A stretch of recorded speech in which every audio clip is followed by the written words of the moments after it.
বিধানসভায় রাজ্য বাজেট পেশ। সোমবার বিধানসভায় বাজেট পেশ করেন অর্থমন্ত্রী স্বপন দাশগুপ্ত। তিনি জানান, আগামী দিনে রাজ্য জুড়ে বিপুল সংখ্যক কর্মী নিয়োগ করা হবে।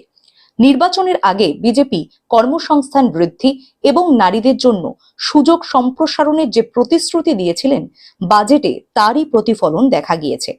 সরকারের পরিকল্পনা অনুযায়ী মোট 1,00,000 পদে নিয়োগ সম্পন্ন করা হবে। এর মধ্যে প্রায় অর্ধেক পদই বরাদ্দ করা হয়েছে শিক্ষা ক্ষেত্রের জন্য। স্কুল, কলেজ ও অন্যান্য শিক্ষা প্রতিষ্ঠানে শিক্ষক, অধ্যাপক এবং সহায়ক কর্মী মিলিয়ে 50,000 নতুন নিয়োগের কথা জানানো হয়েছে। অন্যদিকে আইন শৃঙ্খলা ব্যবস্থাকে আরো শক্তিশালী করতে পুলিশ বাহিনীতে 20,000 নতুন কর্মী অন্তর্ভুক্ত করা হবে। Bureau report, globe news. এখন থেকে গ্লোব টিভি দেখুন আপনার স্মার্টফোনে। গুগল প্লে স্টোর থেকে অথবা অ্যাপল প্লে স্টোর থেকে ডাউনলোড করুন গ্লোব টিভি লাইভ অ্যাপ। এছাড়াও জিও টিভি অ্যাপ থেকে দেখুন গ্লোব টিভি লাইভ।